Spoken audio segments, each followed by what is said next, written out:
хичээл. За хэдүүлээ ютаж юу яана. Өнөөдөр болохоор орох хичээл бол бэлдсэн байгаа. За ютаж мэдээж фракталыг үзэн, тренд лайн, pullback хаан дуусах уу? Яваад дууссан хөдөлгөөнийг таних, risk ratio хэрхэн баримтлах, эрсдэл тооцоолох, тэгээд арилжаалах хослолууд, тэгээд volumeтэй цагууд болон volumeгүй үеийн нөхцөл бүртгэд ямар арилжаа хийх вэ гэдэг сэдвүүдээр өнөөдөр үзнэ. За фракталаас өмнө эхлээд Forex зах зээлийн хөдөлгөөн гэдэг танилцуулга маягийн зүйл эхлээд хийчихье. Зах зээлийн хэдүүлээ угаасаа юу яачаа? Одоо бидний Forex-ийн чарт байгаа шүү дээ. Хэдүүлээ ингээд харах юм бол маш залхуугаар зүгээр харах юм бол энэ зах зээлийн хөдөлгөөн ерөөсөө лаанаас батж байгаа гэдгийг бүгдээрээ мэдж байгаа. Лаа одоо ийм кандалнууд л бүтээж байгаа шүү дээ. Тэнгүүд энэ кандалуудыг ерөөсөө ерөөд нь хоёр л байгаа. Яаж хоёр байгаа нь гэхээр ийм том биетэй кандал тэгээд ийм жижиг биетэй кандалууд гээд хоёр хуваачж байгаа байхгүй. За тэгвэл ингээд хоёр хувааж байгаа. За тэгвэл энэ хоёр кандал нь юу илэрхийлж байгаа юм бэ? Нэг талаасаа маш том волюмтэй хөдөлгөөнийг илэрхийлж байгаа. Нөгөө талаасаа волюм багатай хөдөлгөөнийг илэрхийлж байгаа. Ер нь бол волюм багатай гэхээс илүү ер нь бол хүмүүс ихэнх нь ингэж тайлбарладаг. Гэхдээ миний хувьд бол арай жоохон ондоо гэдэг гэсэн. Энд бол хөдөлгөөнүүд явж байгаа. Волюм гэдэг чинь авах зарга захиалга хэр их хэмжээний мөнгө урсгал орж ирж байна вэ гэдэг зүйлийг гаргаж ирж байгаа. Зарим тохиолдолд юу байдаг? Бага мөнгө урсгалтай волюм багтаагаар том хэмжээний кандал гарах тохиолдолч байдаг. Маш их хэмжээний мөнгө урсгалтай их волюмтай жижиг кандал гарах тохиолдолч бас байдаг байхгүй. Тэгэхээр ерөнхийдөө энэ чинь авах зарга захиалга хэцүү байсан болохоор жижиг биетэй болж байгаа гэсэн үг тийм. Энэ нь болохоор аль нэгэн давмгаа байсан болохоор том захиалга орж ирж байгаа гэсэн. За энэ ч сэдвүүдэд үл юуг мэдчих болох юм бэ гэдэг нь ихэвчлэн том биетэй кандал гарахтаа волюм мэдээж ихтэй байдаг, дийлэнхтэй. Дийлэнх үедээ волюм ихтэй байдаг. Тэгээд дээрэс нь нэг чиглэлийн хөдөлгөөнд давмгаалж явдаг. Одоо нэг тал руугаа огцсон маш том хүчтэй онолтуудыг эсвэл өсөлтүүдийг хийдэг гэсэн. Энэ юунаас болж ийнө вэ гэхээр одоо энэ том банк фирм, институшн, одоо фандууд, одоо хедж сангууд одоо ингээд зөндөө олон том одоо шарк зах зээлийг хөдөлгдөг хүчин зүйлс байгаа шүү дээ. Тэд нар маань өөрсдөө нэг чиглэл рүү одоо ханшиг өөр нэг бүс рүү шилжүүлэх хөдөлгөөнийг хийж идэг гэсэн. Жижиг биетэй кандалууд нөөрөө юу хийх юм бэ гэхээр энийг ерөөхдөө бол би алгоритм гэж үзээд байгаа. Ер нь бол баг мөн одоо маш олон арилжаагаа шинжилгээр батлагдж байгаа. Тийм ч болохоор хэдүүлээ ингээд ашигтай байж чаддаг гэсэн үг байхгүй. Тэгэхээр энэ алгоритмын хөдөлгөөн өөрөө юу гэж юм бэхээр энэ бүсээс бүсийн хооронд шилжүүлсэн хөдөлгөөнийг энд тогтоож идэг алгоритм өөрөө. Яг тэгэхээр хүний оролцоогүй хөдөлгөөн хийж байгаа болохоор тухайн одоо алгоритм чинь нэг л зорилго байна гэсэн үг. Тухайн бүсэд шилжсэн ханшиг тухайн бүстэй тогтоож барих л үүрэг байгаа гэсэн үг. Дараагийн бүс рүү шилждэг. За тэгмүүд өнөөдөр энэ одоо алтны ханш байлаа гэж бодъё. Одоо анх 1500 дээр байсан байна тийм. 1500 гэдэг ханшин дээр байж байгаа 1600 очоод цаад 1500 унаад ингээд нэг юм тухайн бүс дотор байсан мó 1500 1600 хоёрын хооронд ийм бүс дотор. Тэгсэн чинь нэг ийм том биетэй лаа гарч ирээд ингээд шилжүүлэлт хийчихлээ. Бүсийг бүр ингээд 1700 хүргээд хийчлээ. За тэгээд энэ лааны ингээд хөдөлгөөн дууссан, цаг нь дуусаад ингээд хаагдсан. Дараагийн лаан ингээд унаад ороод ирсэн. Гэтэ 1600 гэдэг түвшнийг шалгаад тэгээд энэ хооронд ингээд рейнжлээд байгаа. Ийм зүйл болж байгаа. Хэдүүлээ энэ бол угаасаа байнга болдог зүйлтэй. Одоо support resistance зураад арилждаг хүмүүсийн хувьд ч гэсэндээ энэ ингээд гоё одоо арилждаг нөхцөл нь болох гэдэг шүү дээ. Тэнгүүд энийг хэдүүлээ задлаад унших юм бол энд нөгөө том биетэй кандалч явж байгаа. Энд нөгөө жижиг биетэй кандалч явж байгаа. Энэ кандалууд өөрөө тогтсон нэг алгоритмын дагуу бүсийг тухайн бүсэд нь ханшиг барьж хөдөлж идэг. Одоо өөр нэг баталгаа гэх юм бол өнөөдөр хэдүүлээ голд 1500 байлаа.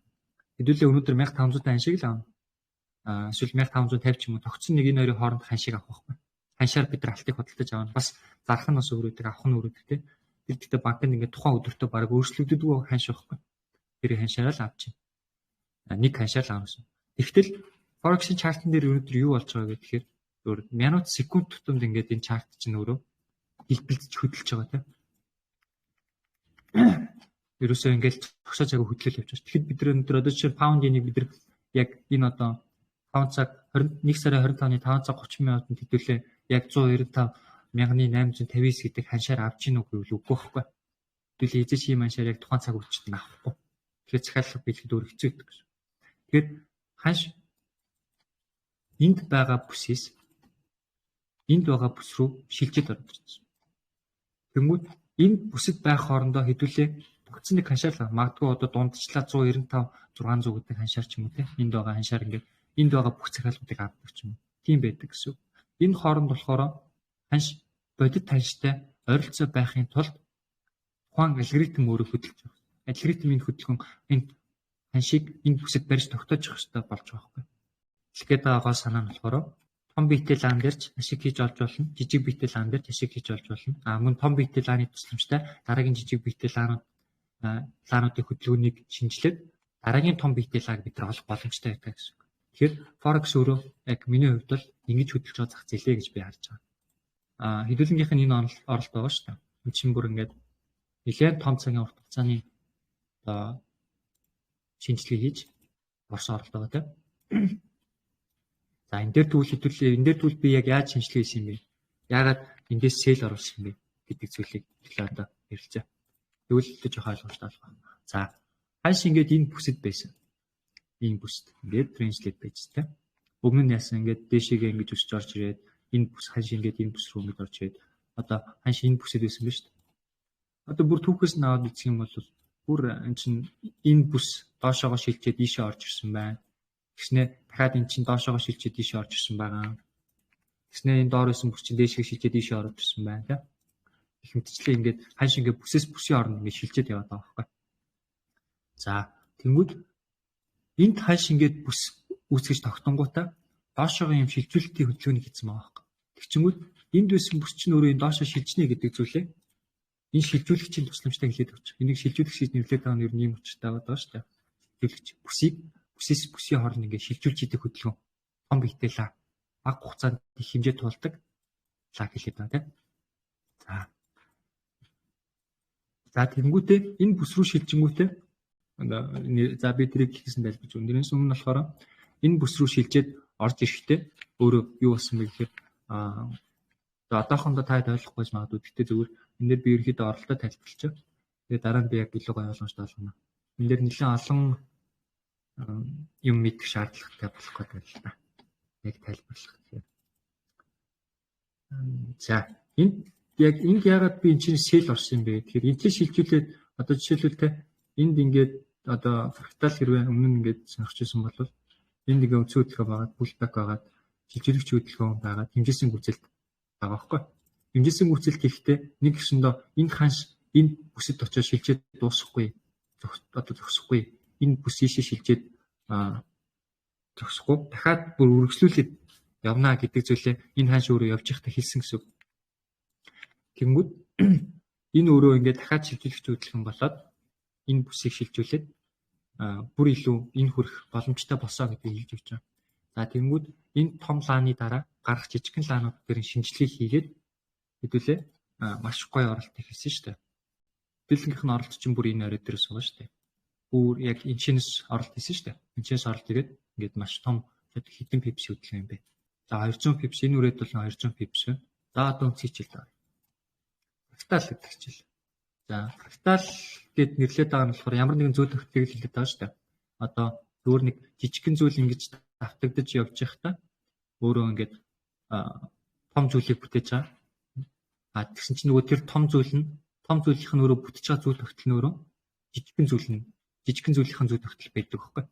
Байдаг гэдэг одоо тийм өөр шинжлэх ухааны хэллэг байхгүй. Фрактал гэдэг үг нь өөрөө. Тэгэхээр энэ жижигхэн зүйл бүтэж байхдаа үүссэн одоо хөдөлж байгаа хөдөлгөөн нэг давтамжийн дагуу байх юм бол тэр нь томрохтой бүр ингээд харах юм бол нөгөө жижигхэн зүйл чинь байдгаа л гэдэг санаа байхгүй.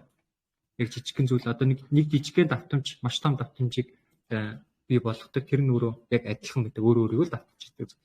Тэгэхээр өнгөрсөн давтагдчихсэн бүх одоо тэр давтамжууд тэр аль нь илүү их давтагдж чинь тэр давтамж нь ирээдүйд дахиж болно гэдэг үндсэн дээр хэдүүлээ одоо энэ форекс-ийн зах зээлийг ирээдүйг таамаглаад байгаа шүү дээ. Ер нь бол тэрээс ирээдүйд таамаглана гэдэг ч юм одоо маш хэцүү зүйл шүү дээ.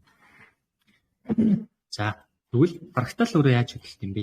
Фрактал гэдэг нь болохоор алгоритмын хөдөлгөөнийг одоо ингэж хөдөлт юм байна гэсэн нэг тийм тодорхойлолт байгаа байхгүй. Тэр нь өөрөө ийм зураг байгаа тийм. Ингэж явж чаад ингээд энийг жоохон доороос зурна.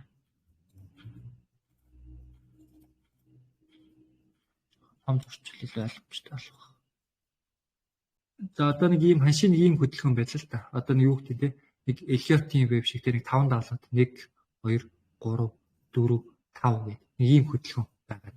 За тэгмүүд энд юу болоод байгаа юм бэ гэдэг зүйл. Энэ өөрөө нэг талаас өөрөө Candle-ийн бүтэц гэдэг зүйл аа. Candle-ийн бүтэц аа. Нэг юм Candle те. Нөгөө талаас алгоритмын хөдөлгөөнийг хэлээд байгаа. Алгоритмын хөдөлгөөнийг хэлээд байгаа гэдэг нь болохоор ханш энэ бүсэд байжснаа энэ том битэл ааны тусламжтайгаар дээдлийн энэ бүс рүү шилжээд ороод ирсэн. Энэ бүс рүү. За тэгвэл энэ бүс шилжихдээ яагаад заавал дахиад ингэж дээшээ хэмжээшиг гүйцэлд хийх юм бэ гэдэг одоо асуулт байна. Яагаад энэ хөдөлгөөнийг хийх юм бэ? Бидний арилжааны нөхцөлийг хүлээх нөхцөл чинь бол ерөөсөө энэ хөдөлгөөн байна. Энэ хөдөлгөөн байна. Энэ хэсгийн хөдөлгөөн яваад дуусны дараа одоо энэ дээшээгээ энэ хүртэл өснө гэдэг зүйлийг одоо хамтлан гэсэн үг байхгүй. Одоо тэр нь баталгаатай одоо өндөр магадaltaйгаар ийшээ явна гэдэг зүйл дээр тулгуурч хитүүлээ арилж яана гэж байна. За тэгвэл яагаад явах юм бэ гэдэг дээр болохоор алгоритм өөрөө бүс тогтоох хөдөлгөөнийг хийдэг гэдгийгсэндээ алгоритм өөрөө одоо энэ чинь сарах юм бол энэ хааш энд явжгаад энд шилжчихэд буцаад дахиад энэ оройг шалгацгаа зүйл хийж байгаа байхгүй. Одоо бүс энд 1500-аас 1600 гэдэг бүс байгаа. Хоорондоо одоо нэг 100 одоо доллар ч юм уу ханшны зөрүүтэй шүү дээ. Тэгснээр 1600-аас 1700 гэдэг ханш бас 100 долларын зөрүүтэй байгаа. Тэгмүүд энэ нөгөө нэг бүсийн хэмжээгээ алддаггүй гэсэн үг. Бүсийн хэмжээгээ хадгалж явдаг гэсэн. Бүсийн хэмжээгээ хадгалж явдаг гэдэг нь юу яриад байна вэ гэхээр одоо за энэ дээр бүр томруулаад харуулъя. Энд байгаа ханшийн бүс ийм бүс вэ. Ийм. Энэ доошо шилжихдээ яг адилхан хэмжээгээр явж байгаа. Одоо бүс нь хөдөлж, бүс нь бас тогтож байгаа шүү. Яг нэг ийм хэмжээ энэ бүс хоёр адилхан гэсэн үг. Энэ хэмжээгээ ихэнхдээ хадгалж шилжүүлэлт хийдэг гэдэг зүйлийг гаргаж ирж байна. За. Одоо тэгмүүд энд байсан бүс чинь дахиад энэ доошо шилжсэн байна тийм. Одоо энэ бас ялгаагүй хэмжээний өндөрийнх нь хувьд ханшны рейнжийн хувьд адилхан байгаа. За. Энийг дахиад доош наваад үзье. Одоо нэгсэндээ энд ханш шилжсэн. Гэхдээ энд бүтэн хөдөлгөөн дууссан учраас ханш нөгөө pullback хөдөлгөөн буюу дээшээ явах хөдөлгөөн хэрэгтэй байсан учраас ханш одоо энд бол ингэ жоохон томорсон байна гэсэн. Тэрнээс үндсэн ханш бол энд байсан байгаа байхгүй. Энд. Тэгээд одоо хэдүүлээ бүр жижиг цаг дээр альжих юм бол энийг үндсэн хөдөлгөөн гэж үзэх юм бол энэ чирэн шилжүүлэлт хөдөлгөөн яваад энд буцаад ханшийн тогтноо гэд энэ хэмжээний сэл оролтыг scalp day байдлаар хэл авч болох гэсэн үг. Одоо ийм байдлаар ханш ерөөсөө ийм тавтамж зүй тогтгийн дагуу хөдлөд байгаамаа гэдэг санаа. За, фракталын өөрөө нэг хэд хэдэн төрлүүд байгаа. За, тэр төрлүүд нь ямар төрөл юм бэ гэхээр за, ханш мэдээж үндсэн хөдөлгөөнийг хийн, тухайн бүсийн хөдөлгөөнийг хэлж байгаа. Тухайн бүсийн хэмжээ хэлж байгаа ерөөдөө. За, буцаад pullback хөдөлгөөнийг хийж байгаа. За, pullback-ийн хөдөлгөөн нь болохоор pullback-ийн өмнөх одоо шилжүүлэгчийн өмнөх pullback гэсэн үг. Энэ өөрөө шилжүүлэгч хөдөлгөөн байгаа шүү дээ. За, би нэг улаанаар тэмдэглээд энэ pullback-ийг ногооноор тэмдэглэе. За, тэнгуүтээ дахиад pullback гэж. За, тэгээд үндсэн хэмжээсийн гүйцэлт. За, эхлээд хэд хэдэн дүрмүүд байна. Энэ үндсэн хөдөлгөөний эхлэл маань шилжүүлэгчийн одоо энэ голын цэгээс илүү байх ёсгүй гэсэн. Нэг гэсэндээ өөрөөр хэлэх юм бол шилжүүлэгч маань одоо хангалттай хэмжээнд том байх ёстой гэсэн. Энэ шилжүүлэгчийн хөдөлгөөн маань өөрөө энэ бүсээс уртах том байх ёстой. Тэрийг өөрөө яаж тодорхойлох юм бэ гэхээр за ханш ингэж явж илаа. За ингэ гараад ирсэн. За тэнгууд энэчээс хэдүүлээ шилжүүлэгч ингэ татаж үзэх нь шүү дээ. Хамгийн түрүүнд том биетэй лаануудаа шууд зах зээлээс хараад шилжүүлэгчтэй татаж үзсэн. Тэнгүүд нөгөө үндсэн хөдөлгөөний маань хамгийн орой хэсэг маань энэ шилжүүлэгчийн голын цэг дээр тавцах байх шүү дээ. Тэгээд илүү гарахгүй байх хэрэгтэй. Яг адилхан шалгаж бол яг энэ зураас дээр бүр ингэж илүү гарч болохгүй гэсэн. Тэгэх юм бол энэ өөрөө шилжүүлэгчийн хөдөлгөөн биш болчих гэсэн. Зүгээр тухайн ханш бүс дотроо л явж ирсэн. Өсөн жоохон том байсан байна л гэсэн. За тэгэхээр эхний дүрм нь ингэж илүү гарч болохгүй байх. Бага хэмжээнд авах нь шүү дээ. За дараагийн дүрм нь болохоор за эхний хэсгүүд бол тодорхой. Шилжүүлэгч яваад дуслаа. Шилжүүлэгч явахдаа арийнхаа бүсийг хангалттай өр дотроо багтаагаад хангалттай хэмжээнд шилжүүлцээ. Одоо чихнээс одоо яг бодиттой шилжүүлэлт хийчлээ гэсэн. За арын pullback. Арын pullback хөдөлгөөн энэ шилжүүлэгчийн яроолыг эвлэж болохгүй. Тэрнээс хүснээр онж болно. Энэ дунжуулна, энэ дунжуулна, энэ дунжуулна. Энэ шорт болохгүй шүү. Шилжүүлэгчийн энэ яроолыг үндсэн шилжүүлэгчийн хөдөлгөөний эхлэлийн яроолыг эвдэж болохгүй. Зүгээр зарим тохиолдолд зүүгээр эвдэх тохиолдлууд байгаа.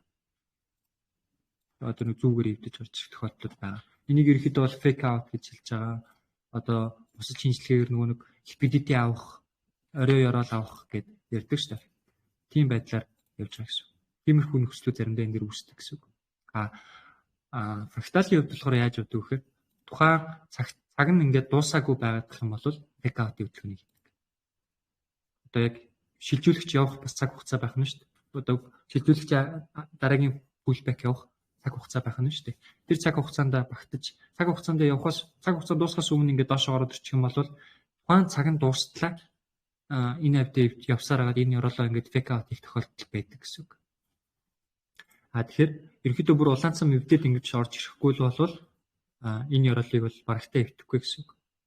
За ийм хоёр шинж чанар нь бол ийм байна. За эхнийх бол мэдээж шилжүүлэгчийн хаяг, шилжүүлэгч нь одоо шилжүүлэгчийн голын цэгийг үндс хөдөлгөөний орой юм уу ёроол маань эвдэхгүй байх хэрэгтэй. Байх нь шүү дээ. Энэ бол хэрвээ ийм нөхцөл хангагдчих юм бол за энд ингээд ханш шилжүүлэлт хийчлээ гэдэг зүйлээ хэдүүлээ ойлгоод авчих юм. Мэдчихнэ ханшаараа таньсан шүү дээ. Хэдүүлэнд нарилжааны нөхцөл удахгүй бүрдгэнэ гэдэг зүйл гарч ирээд тухайн энэ явж байгаа pullback хөдөлгөөний хэдүүлээс шинжилгээ хийгээд хэрвээ дээшээ фрактал үүссэн байвал хэдүүлийн чинээс buy entry нэг нөхцөлөө хүлээнэ гэсэн үг. За яг эсрэгээрээ доошоо чиглэлтэй байвал яг адилхан гэсэн үг. За дараагийнх нь болохоор pullback шилжүүлэгчийн яроолыг эвдэхгүй гэдэг дүрмийг хэдүүлээ гаргалаа шүү дээ. За pullback шилжүүлэгчийн яроолыг эвдэхгүй. Үндсэн хэмжээсийн гүйцэлд өөрөө яаж авах юм бэ гэдэг зүйл шүү дээ. Үндсэн хэмжээсийн гүйцэлд маань 3 төрлөөр авч болно. 3 төрлөөр авдаг. Типээ авах цай. Эхний төрөл нь за яг хүмүүс ихэнх фрактал шилдэг хүмүүс бол яг энэ одоо татсан байгаа зураасынхаа одоо доод цэгээс голын цэг хүртэлх цайг бий болгож авдаг. Одоо жишээд ханш энэ хүртэл ирсэн байвал энэ чирээс дэшегээ типийг яг тэр хэмжээгээр авна гэсэн үг. Хамгийн эцсийн таргет бол яг энэ зурагдсан байгаа оройн яг энэ дээд орой. Хамгийн эцсийн таргет бол ханш одоо жишээлбэл энэ дээр маш жоохон pullbackтэй дэшээ явчлаа гэж бодоход ийм хэмжээг авчигнгүүд дэшегээ илүү гараад байгааз энэ дээр тодорхойлогдсон хэмжээс энэ өөрөө бүсийн орой шилжүүлсэн бүсийн орой болох цэг гэсэн үг байхгүй. Энэ тэгэнгүүт эвдээд илүү гараад байгаа учраас типийг энэ чинь авдаг гэсэн үг. Ийм тохиолдол байна. За миний хувьд болохоор бас давхар тухайн энэ бүсийн хөдөлгөөн байгаа шүү дээ. Энэ бүсийн хөдөлгөөнтэй тэнцүү хэмжээний хөдөлгөөнийг би эхлээд авдаг гэсэн. Тэгэхээр нэг өсөндөө ямар тохиолдлоос нь шалтгаалаад би 3 төрлийн типийг авдаг гэсэн. 3 төрлийн типийг авч. За тэр нь ямар юу вэ гэхээр нэгдүгürt ханш яг энэ шиг голын цэгээ шалгаагүй үед нэг бол яг голын цэгээ шалгасан үед байгаа. Нөгөөх нь болохоор голын цэгээ эвдэж ирсэн үед байгаа. За ийм үед ямар типийг авах вэ гэхээр юун дээр байвал голын цэгээс өмнө байвал шууд юу яа. Типийг энэ хүртэл авна. Макс хамгийн хол авах цэг нь бол ерөөсөө энэ шүү.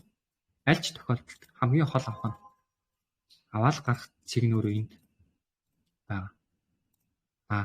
Дунд нь өөрөө гарч болно. Энээс цаашаа явахгүй байх магадлалтай юм байна гэж үзэх юм бол тэр нь гэхдээ айлаа зоон гэхээр Нэгдүгürt болохоор энэ хэмжээ. Багш. Үндсэн бүсийн хэмжээ. Үндсэн бүсийн яг өөрийнх нь хэмжээ. Тэрс яг энэ тодорхойлогдсон бүсийн хэмжээ биш. Энэ биш гэсэн. Тэгэхээр эхлээд энэ хэмжээ. Дараа нь энэ хэмжээ. Тэрний дараа үндсэн бүр энэ орой хүртэл нь авах бас боломж өгдөг гэсэн үг. Ийм гурван төрлөөр хардаг. Тэгээд яг алгуугаар нь авах юм бэ гэдгээ болохоор хөдөлгөөнийг явж явах үед нь таньж мэддэг гэсэн үг. Тэгэхээр нэг ёсондоо ханш өөрөө явж явахдаа хаана очих вэ гэдгийг дандаа хэлж идэг. Хөдөлгөөн болгон бүгдээрээ яг ийм кантл болох ийм зүйл тогтолтой байгаа гэдэг зүйлээр авч явж байгаа. За тэгэхээр энд болж байгаа хөдөлгөөн биш үү? Энд болж байгаа хөдөлгөөн маань өөрөө дотроо дахиад ялгаагүй нэг ийм фракталын хөдөлгөөн болж байгаа. За энэ арын pullback ч гэсэн ялгаагүй ийм фракталын хөдөлгөөн явж байгаа. Энэ шилжүүлэгч маань ч гэсэн ялгаагүй нэг ийм фракталын хөдөлгөөн явж байгаа байх нь. Тэгэхээр үндсэн хэмжээг үүсгэхдээ ялгаагүй адилхан фракталын хэмжээг хийнэ гэсэн үг. За эндээс бид нар юуг мэдж болох юм бэ гэхээр энэ хэмжээг үүсгэхдээ шилжүүлэгчийн хөдөлгөөн үндсэн хэмжээсийн гүйцэлд энд байх юм байна. Тэгэд бид нар энэ типийг авч болно гэсэн үг байхгүй.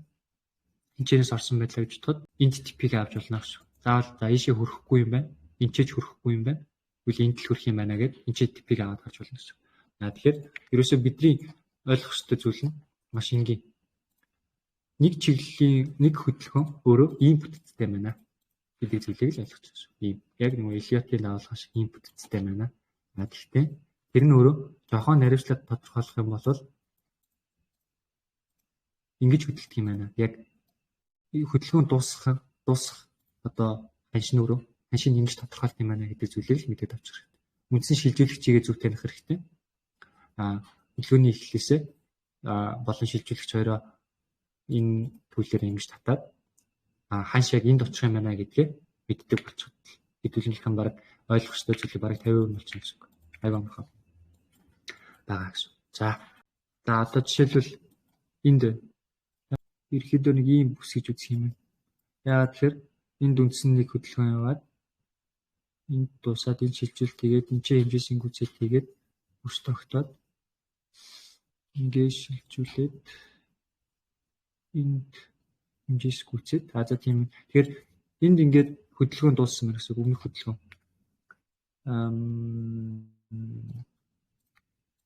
Энээс өмнө ингээд хөдөлгөөн дууссан байна.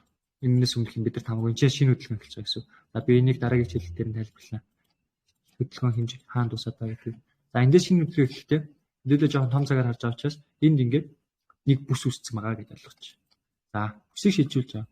Бүсийг шилжүүлэхдээ маш цэвэрхэн ийм том хөдөлгөөнийг л барьж авна. Тэрнээс энэ мэндээс ингэж бол татахгүй. Шууд одоо яг энэ том хөдөлгөөн ихсэн байгаа цэгээл татна гэсэн. Энэ цэгээс ингээд сайхан татчихна гэсэн. За тэгэнгүүтээ үндсэн бүсийн ёроолоос дариулаад энэ хүртэл ингээд татна гэсэн.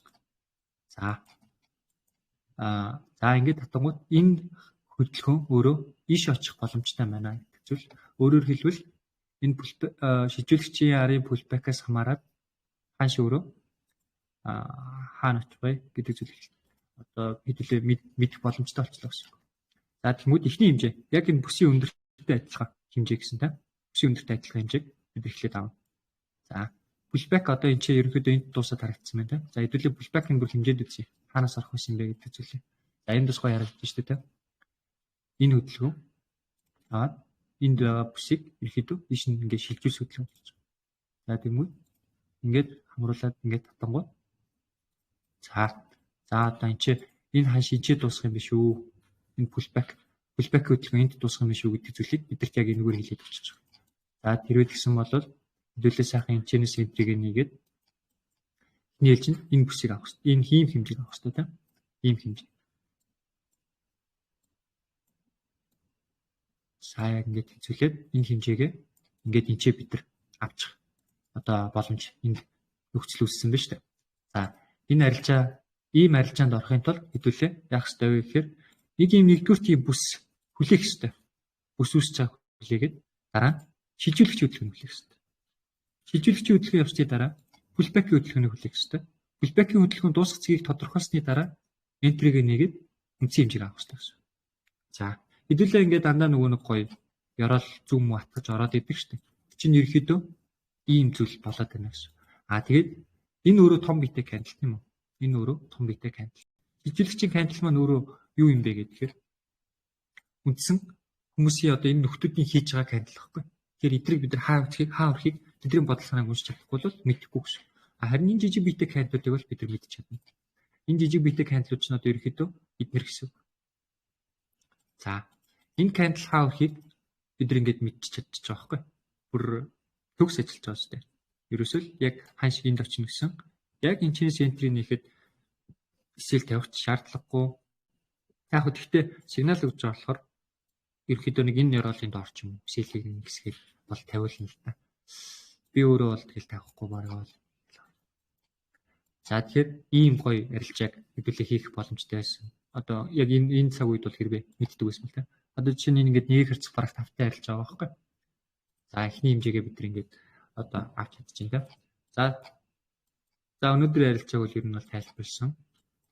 За явдаггүй үеуд гэж бас байна. Одоо тэг буруу шинжилсэн үүднээс ч юм уу те. Ханш ингээд энд дуусчаад одоо жишээлбэл энэ бол ингээд шилжүүлэлт хийсэн хөдөлгөөн байгаа байхгүй. Энэ. Тэгээд энд очноо гэд тэмдэглэсэн чинь нөхөн дэшег нөгөө шилжүүлэх эвдэж болохгүй шилжүүлэгч оройгоо эвдэхэд орчихсон. Хэдүүлээ энд айгуу гоё ингээд жишээлбэл те pushback-ийг хэмжээд ингэж хэмжээд ханш ингээд энд дуусах юм байна. Шилжүүлэгчийн одоо үндсэн pushback хийж дуусах юм байна. Ер нь бол яг дуусах хувьд дууссан. Гэхдээ үндсэн хэмжээ өөрөө ханаагүй гоц. Үндсэн хэмжээ маань бидний авах ёстой байсан хэмжээ маань өөрөө ийм хэмжээ байсан шүү дээ. Одоо үндсэн нөгөө бүс маань энэчнээс эхлээд энд дуусч байгаа гэх юм байна шүү дээ. Ийм хэмжээг авах байсан. Энэчнээс авнаа гэд типийг энэ доор тавьсан чинь доош айгуу гой гарч ирснэ буцаад дэш яваад энэ үдэл магадгүй уусаа break even бол болгоцсон байна. Тэгээ break even авах байсан арилж байгаа байхгүй. Явахгүй юу бас байгаа. Яг нь ер нь бол явна л та. Явахгүй байх шалтгаан өөрөө нөгөө цаг хугацаатай хамааралтай болчихж байгаа. Тэгэхээр цаг хугацааг ерөөхдөө би өнөөдөртөө арай орж амжихгүй. Бас бүгдийн зэрэг зачил та яадаг төрч жоох эргэлдэж магадгүй. Тэгэхээр одоохондоо бол цаг хугацаа хамаагүй явахгүй гэж болно. Та өөртөө сайхан гол чартан дээр зураад яг энийг гартаа оруулж иж бол. Одоо тэгэл та хэд бол ерөөсөө чарт хараад өмнөх дээрээ сайхан зураад байна гэсэн үг. Зураад сайхан гартаа оруулах хэрэгтэй гэсэн. Биш амар амархан юм ингийн мэрэг хайж болохгүй. За энийг яаж татаад байгаа вэ? Энийг одоо хэрвээ хэрэглэж мэдэхгүй юм бол энэ нөгөө Fibonacci гэдэг төлөв байгаа. Fibonacci дээр зүгээр л 0.5 1 гэдэг ийм 3 бүсийг л хэрэглээд гаргацсан. Хэд ч байж болно. 0, 5, 10 ч байсан болно. Тэгвэл энэ хоорондын зай энэ хоорондох зай хоёр өөрөө тэнцвэл байх хэрэгтэй гэсэн. Тэг шимтэй байх хэрэгтэй гэсэн. Тэгээ болоо. Тэгээд шилжүүлэгч үлссний дараа шилжүүлэгчээ эхлээд татна. Шилжүүлэгчээ зурчлаа. За тэнгүүтээ дараа нь үндсэн хөдөлгөөнийхөө эхлээс шилжүүлэгчийн голын цэгийг одоо татж байгаа голын цэгтэйгээ яг давхардуулаад тэнцвүүлээд татна гэсэн үг. Тэгээд бидний ерөөхдөө зураг маань хараад ирж байгаа гэсэн. Хаана очих вэ гэдэг нь тодорхойлоод ирж байгаа гэсэн үг. Яг боёо голын цэгийн хооронд нь давхардуулаад татна гэсэн үг. Дараагийн сэдв рүү орохоос өмнө асуух юм байна уу? Хэрэгэлдэж байгаа юм байна уу? Манайхаа. Бүгд төр орсон шүү дээ. Чөлөөт чатан дээр бичээрэй.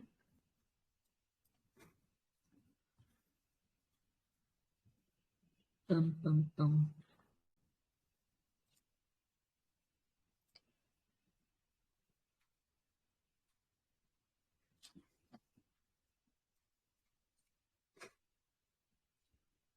Та сайхан саяны юмыг одоо миний хэлснийг бодоод нөхөж үзсэн гэд нэг найдаад байгаа та дээр би бол яг хүчил оруулна.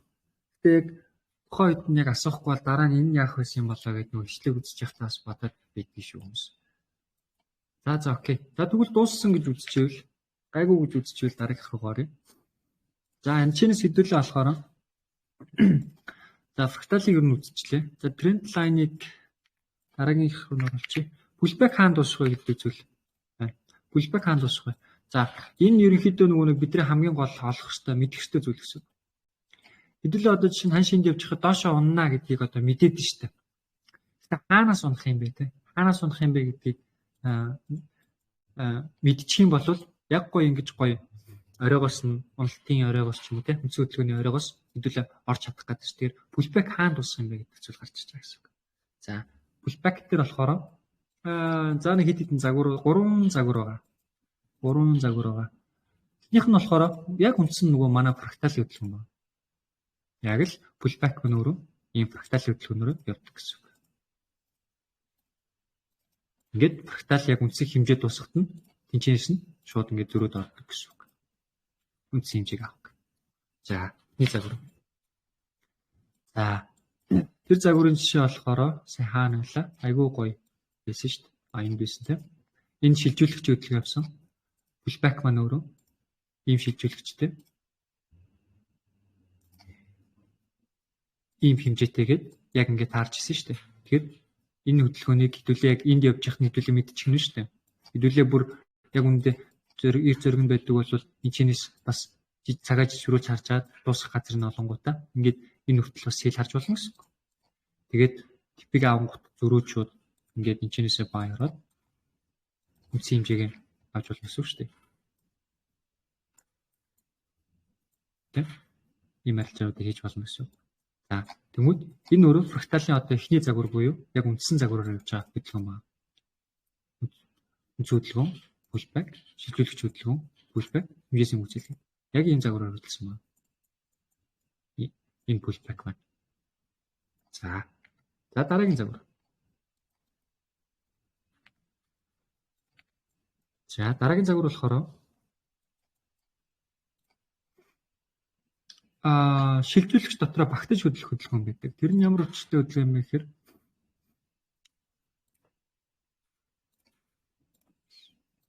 ийм хөдөлгөөн байдаг. Ийм хөдөлгөөн. Нэгсэндээ үндсэн хөдөлгөөн нь энэ дотроо багтчихсан.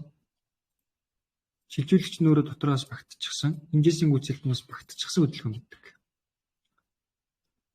Энэ өөрөө ямар тохиолдолд гарч ирд юм бэ гэхээр одоо хитрхи одоо агрессив буюу одоо тийм эрчимтэй хөдөлгөөн дэр гарч ирдэг.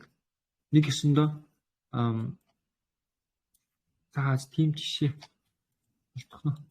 Нэг өсөндөө шууд нэг огцом нэг лаан дотроо нэг том уналтын лаан дотроо бүх хөдөлгөөнийг хийчихсэн байдаг. Тэрийг ингээд танихад жоохон хэцүү. Одоо зөвхөн 1 минутын лаа жишээ нь маш том лаа байлаа гэж бодоход тэр лаа маань өөрөө юу хийдэг штэ. Ерөөсөө дотроо ингээд нэг дээшлэл нэг доошлол нэг дээшлэл нэг доошлол ингээд огцом ингээд том пипси хөдөлгөөн ингээд гараад байдаг штэ. Тэр адилхан гэсэн үг. Энтэй адилхан гэсэн. Яг тэгж явж явах хоорондоо өөрөө ингээд бүр ингээд секундын төвшөнд ч юм уу те эсвэл дурдсан байх юм штэ. Эсвэл яг 1 минут руу өдрөө задлаад байх юм том цагийн том лаанууд тодорхой болж эхэлдэг л те. Гэхдээ зарим тохиолдолд ерөнхийдөө шууд ингээд огцом дараас улаан лаанууд ч юм уу дараас ногоон лаанууд гарцсан тохиолдол байдаг. Тэр маань өөрөө дотроо цаанаа явж байгаа хөдөлгөөн маань бас нэг иймэрхүү зүйлийг илэрхийлж идэг байхгүй. Тэгэхээр бас нэг ийм загвар байна. За энэ загвар нь болохоор одоо манай pullback байна шүү дээ. Pullback хөдөлгөөн. Энэ pullback-ийн хөдөлгөөн маань өөрөө эхний ээлж нь ийм загвараар хөдөлж болох нь бас өөрөөр зүгээр ийм хөдөлгөөн ажиллах юм. Ийм хөдөлгөөн ажиллах юм гэсэн санаа байна. За энэний бас нэг баримтлагчтай зарчим болохоор юу байдаг вэ гэхээр заавал энэ голын цэгийг шалгасан байх хэрэгтэй гэдэг зүйл байна. Богинохон бичлэхгүй гэсэн үг. Энэ чиний ингэчээд ингээд ингэснэ ингээ явчих болохгүй гэсэн үг. Ингэх юм бол одоо баталгаагүй гэсэн үг. Яг тэгэхээр хэрвээ ийм богинохон байгаа дахиад ингээ шилжчих юм бол хэдүүлээ энэчээс нь орчлоо. 20 дугаар загвараар орчлоо. Тэгсэн чинь дүүхэн доошоо ингээ ороод ирвэл яах вэ? Дахиад доошоо орж ирнэ. Ингээд хэмжээсийн үзэл тэгээд фрактал 1-р загвар болчихвол яах вэ? Тэр болохгүй гэсэн. За. Яагаад голын цэгийг шалгуулад байна вэ гэхээр хэрвээ ханш голын цэг дээрээ ирчих юм бол энэс доошоо үргэлжлээд энэ бүсийг шилжүүлэхийн тулд ийм хэмжээний шилжүүлэгч яроолыг шалгах хэмжээний хөдөлгөөнийг гаргана гэсэн. Тэгэнгүүтээ дахиад pullback өгөөд хэмжээсийн үйлчлэлт хийхэд шилжүүлэгчийн яроолыг эрд хөдөлгөөн болно гэсэн. Тэгэхээр энэ өрөө явах одоо маш бага магадлалтай учраас ер нь бол бараг л ингэж явахгүй гэж үзэж байгаа учраас хэрвээ шууд эхний импульсийн хөдөлгөөн маань голын цэгийг шалгаад ороод ирэх юм бол хэдүүлээ ийм зүйл pullback дээр хүлээхгүйгээр энэ зүйлийг pullback дээр хүлээгээд арилжаа хийж болно гэсэн. Одоо жишээлбэл маш огцон монолттайгаар доошоо ингэж ороод ирлээ. Маш огцон монолттайгаар ерөөсөө үргэлжилсэн улаан лаанууд ороод ирлээ гэж хэлдэг. Тэгэх юм бол pullback-ийг хүлээн. Pullback дуслаа. Тэрний дараа юу яа? Энэ оройгоо энэ хүртэл хэмжээд үндсэн тэр том уналтаа хэмжээд ийм хэмжээг энэ хэмжээ хэмжээнийхээ тал хэмжээг аавна гэсэн. Үргэлжилсэн энэ уналтынхаа тал хэмжээг нь дахиж заавал нөхүүлж аавна гэсэн. За ингээд нөхүүлээд авсны дараа төлөө эндээс нь бай энтрийг нээж байна. За stop loss-ыг яг уу энд орч юм уу те. Эсвэл нэг гисэд ч юм уу тавьж болно. Гэхдээ та хэд бол заавал нэг өмнөх ядсны доорхонд ор тавьж байгаа. Зарим хөдөлгөөн явдаггүй хөдөлгөөн байдаг учраас юу ажиллахгүй гэсэн. Одоо буруу шинжилгээгээд орчих юм бол алдагдчих учраас заавал сэлтээ нэг юм ихөө байдлаар тавьчаарай гэж хэлж байгаа. Тэгээд үндсэн хэмжээсийн үзэлтэй энэчээс авч орно гэсэн. За pullback-ийн 2 дугаар загвар нь ерөөдөө ийм байдаг байх нэ. Тэгэхээр энэ хэмжээсийг энэ pullback-ийн хэмжээ дуусах цэгийг болохоор энэ хэмжээ pullback нь өөрөө хаана утснаас шалтгаалаад ийм хэмжээг нөхөж авдаг гэсэн үг. Энд хөдөлгөөн дуусдаг гэсэн үг. Pullback хөдөлгөөн. За одоо ер нь бол энэ ч л байна л та. Хэдүүлээ энэ pullback-ийг хэмжих юм бол энэ зүгээр яг одоо бүтэц хийхгүйгээр үргэлжилсэн лагаар явсараад энд очиод тусцсан байгааз. Тэгэхээр хэдүүлээ энийг одоо хэмжиж үзнэ гэсэн үг. Тэгээд орой хүртэл хэмжлээ. За тэгэнгүүтээ ийм хөдөлгөөнийг ийм хэмжээсийг хэдүүлээ авах хэрэгтэй байна. За энэ хэмжээсийг авахын тулд энэчээс барьлаа. Ерөнхийдөө энэчээ бол дууссан гэж гарч ирж байгаа. Энд. За энд дууссан юм чинь тэгвэл ягаад эндээс ороогүй юм бэ те? Энд дээрээс яагаад дууссан? За хэдүүлээ цагаас сэрүүлээд энэ хэмжээсийг одоо pullback хөдөлгөөнийг дахиад хэмжээ.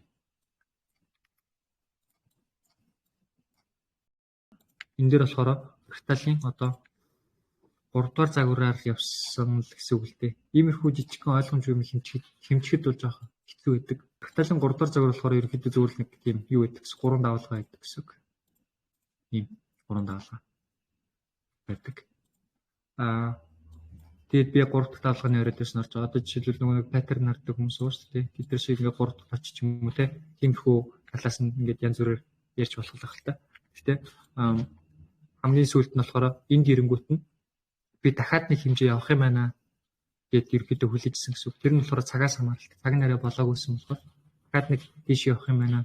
Тэгвэл 3 дугаар загвар юм ингээд цагаа дэлгэрүүлээд цагаа бүр жижигсэж байгаа. Сүүлийн өсөлтийг хэмжсэн гэсэн үг. Энэ өсөлт хаана дуусах юм бэ гэдгийг хэмжсэн гэсэн үг. Энэ өсөлт хаана дуусах юм бэ гэдгийг хэмжсэн гэсэн үг. За энэ өсөлт хаана дуусахыг хэмжихийн тулд мэдээж өсгийн хүлээн өсөж гарч ирээд энэ шилжүүлэгч бол баталгаа гарч ирэнгүүт нь зураасаа татаад ингэж орж ирнэ гэсэн. За тэгэнгүүт нь би ерөөдөө энэ чинь хэмжээ дуусах юм байна гэдэг зүйлээ мэдээд авчиж байгаа. Мэдэж аваад орж ирээд дахиад юу яасан шүү дээ. Ингэж доошлоод буцаж орж ирэхэд нь за ороорой гэд би сигнал өгсөн байна. Тэгэд энэчээс орсон. За ерөөдөө бол өмцөөдгийнхээ хичээг авч ирсэн ч гэсэндээ мэдээтэй байсан болохоор зах зээл одоо алгоритмд хөндлөнгийн нөлөөнөд орж ирсэн гэсэн үг. Одоо энэ яг алгоритмын дагуу хөдлөөд явж хахад зах зээл алгоритмын бус хөдөлгөөнүүд орж ирээд мэдээний өмнөх одоо реакшн орж ирээд энд ингээд ханшийг доош нь явуулахгүйгээр эн чинь ингээд рейнжлүүлээд байгаа байхгүй. Рейнжлүүлсэн. Тэгээд үндсэн хөдөлгөөн яг цаг нь болонгууд доош явж гисэн гэсэн. Хэрвээ мэдээ байхгүйсэн бол энэ чинээс доош явчих ёстой байсан гэсэн. За одоо түрүүн фракталын 3 дугаар загвар гэдээ ярьлаа шүү дээ. За тэгвэл тэр нь ямар ч хөдөлгөөн юм бэ гэхээр фракталын 3 дугаар загвар маань ерөөсөө 3 гурван ийм давлгаа байдаг гэсэн. Тус бүртээ өөрийн фракталын бас хөдөлгөөнийг хийж явдаг. Тус бүртээ бас өөрийн хөдөлгөөнийг хийж явдаг. Тэгтээ гурван давлгаатай явдаг гэсэн. Энэ маань өөрөө яагаад ингэж гурав үүсгэж байна гэхээр үндсэн хөдөлгөөн байгаа. Тэрийг шилжүүлж чадахгүй хөдөлгөөн гэсэн. Ингэчих юм бол шилжүүлж чадах гэдэг шүү дээ. Ингээ өндөр гараад ирсэн хоёр дахь давлгаа.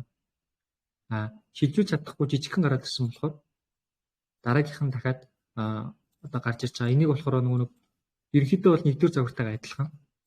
Тэгтээ нөгөө шилжүүлэгчийн маань дөрмийг эвдээд байгаа ч манай энэ дөрмийг эвдээд байгаа учраас одоо энэ голын цэгц дэше гараад ирсэн. Эвдээд байгаа учраас бид нар зүгээр хар ухаанаараа тооцож байгаа гэсэн. Одоо зүгээр таамаглаж юм. Яг ер нь бол үнэн. Зүгээр үндсэн ийм гоё том хөдөлгөөн байгаа гэд ойлгоход бол болно. Иймэрхүү хөдөлгөөн байгаа. Ийм байгаа гэсэн үг. Гэхдээ манай энэ бүс маань хоёр дахь шилжүүлэгч маань яг ингэж гоё шилжүүлж чадаагүй болохоор хангалттай цаг хугацаа ч юм уу хангалттай зай байхгүйсэн болохоор явах зай байхгүйсэн болохоор ийм тохиолдол үүсдэг гэсэн үг. Тэр нөхцөлд болохоор бид нар зүгээр л хэмждэг гэсэн.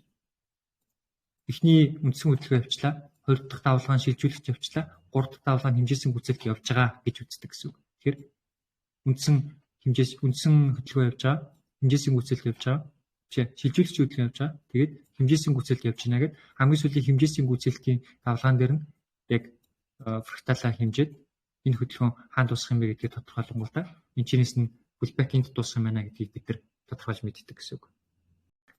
Тэгэхээр pullback-ийг үндсэн 3 янзаар ингэж мэдж болдог байна.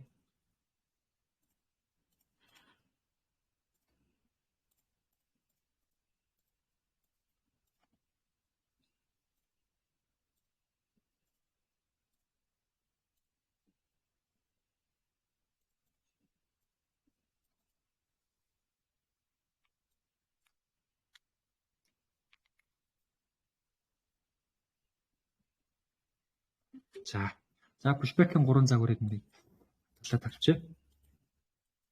Би хичээлийн өнөр явуулчихна. Тэгэхээр одоо pullback-ийг хэдүүлэх хэмжиж чаддаг болчихлоо шүү дээ. Ер нь бол мэддэг болчихлоо. Ялгаагүй л фрактал явд юм байна. Гэхдээ ийм 3 төрөл байд юм биш үү гэдэг зүйлийг мэдээд авчлаа те. Үндсэн фрактал бол өөрөө нэг л инпуттэй. Pullback нь өөрөө ийм 3 төрөлтэй байх нь шүү дээ. Ийм 3 төрлөөр бидэрт харагддаг байна. Тэгэхээр pullback шилжүүлэгч яваад дуусчлаа. За одоо жишээ нь ийм нөхцөл үүссэн байлаа гэхэд хэдүүлээ buy орох юм байна. За тэгвэл хаанаас buy орох вэ гэдэг зүйлийг мэдж авахын тулд ийм 3 бүтцийн аль нэгийг хүлээнэ гэсэн үг. За эхнийх шиг ийм ойлгомжтой хөдөлгөөн гараад ирэх юм бол pullback одоо үндсэн хэмжээсийн гүйцэлд авах үед нь шууд орж ийн. Хоёр дахь шиг ийм огцон өсөлттэй дараа нь тэрнийхэн талтай дөөц хүч хэмжээний хөдөлгөөний хийсний дараа pullback дуусчих гэж үзэх нь. За дараагийнх нь болохоор ийм random ийм замбраагүй 3 давлгаа явахдаа хамгийн сүүлийн давлгааны явж ийн гэж үзэх юм бол тэрнээрээ фракталаа цагаач чиглүүлж хэмжиж үзээд за ингээд хөдөлгөөн дуслаа гэж таньж мэдэх нь. Ийм 3 загвараар pullback-ийг хэмжих нь. За тэгэхээр үндсэн хэмжээсийн гүйцэлтэй шууд зөрөгтэй нэгээд байна шүү дээ. За ингээд фракталын талаар ерөнхийдөө бол яг энэ хэмжээ гэдэг зүйлийн талаар ерөнхийдөө бол бүх юм ингэ болчихж байгаа. Одоо би бол яг харьцангуй та нэлээд гоё энгийн болгох гэж хичээж байгаа. За pullback хаана дуусах вэ гэдгийг мэдчихлээ. За trend line гэдэг зүйл юм. За миний нэмэлтээр ашигладаг зүйл. Trend line гэдэг зүйл. За 4 цаг дээр тавина. За trend line гэдэг зүйл байна. За одоо жишээ нь энэ хөдөлгөөнийг харах юм бол хүмүүстэй нэг ийм channel зураалтай ингэж мингээл сууж явах байх л та магадгүй. Ингэж ярилцдаг хүмүүс байгаа л та. Ингээд тэдрийг бас одоо сууг мөг гэх юм чи сайшаа тэргээр ашигтай байж чаддаг бол тэр хүнд бол болж юм гэсэн үг. За энэ тренд лайныг би яагаад ингэж татдаг вэ гэхээр ерөөхдөө нэг тал руугаа баталгаа авах гэж татдаг. Гэхдээ би ингэж хоёр тал руу татдаг. Тухайн чиглэлийн хөдөлгөөнд. Одоо энэ бол даун трендтэй хөдөлгөөн явж байгаа юм. Доош явж байгаа. Тэгэхээр би яг доод шал болж байгаа тренд лайныг татдаг гэсэн. Доод шал болж байгаа тренд лайныг. Дээр мэр бол надад ч ямар ч байдал явахгүй. дээш юм шиг. Би доошо чиглэлийн хөдөлгөөн явж байгаа. Бас дээрээс нь миний шинжилгээ одоо доошо зааж байгаа. Тэгээс би доор трендлайн хэлдэг шүү. Энэ нүрэ ямар учиртай юм бэ гэхээр зүгээр нөгөө миний фракталын очит сигма нь өөрөө энд байгаа шүү дээ. Хэрвээ энэ энд байсан бол яах вэ? Энэ трендлайныг бүр эвдэж орж ирэх гэдэг бааз. Тэгэхээр магадгүй энийг эвдэх эсвэл эвдэхгүй гэдэг хоёр зүйл байгаа шүү дээ. Тэгвэл эвдүүл яах вэ гэдэг юм. Энэ үргэлжлүүлээд унж болох уу гэдэг асуулт гарч ирж байгаа байхгүй. Үргэлжлүүлээд унж болох уу? Би үргэлжлүүлээд энэ арилжаагаа барих уу үгүй юу гэдэг шийддэг шүү. Эвдэхгүй байвал надаа за ер нь бол ханш ийш очиод асуудал юм байна.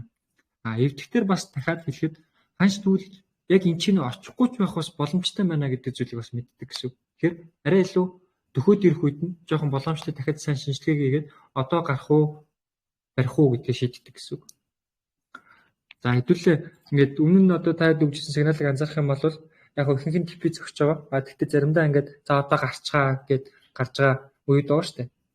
Тэр үе чинь болохоор явахгүй яг үнэхээр яг хинжээсэн бүтэн үүсэхгүй юм шиг байна. Эсвэл цаг нь болсонгүй гэдэг зүйлс гарч иж байгаа байхгүй. Цагаа дуустал барина ч юм уу. Тиймэрхүү хэдүүлээ таад одоо өмнө хавд биш юм шиг юу сайн мэдчихлээ байна. Тэгэхээр тиймэрхүү үйлдэлүүд нэм хамаалт байдаг гэсэн. За хэдүүлээ жишээлбэл те хэдүүлгийнх нь одоо нэг юу хаана. Одоо алтан дээр хүртэл би ялгаагүй ингээд уналтын юм тренд лайн ингээд зурцсан байгаа байхгүй. Энд чинь нэгсэн бас ликвидити гэсэн үг те. За хэдүүлгийн 5 дахь нөгөө голдын нөгөө нэг фармын арилж байгаа шүү дээ.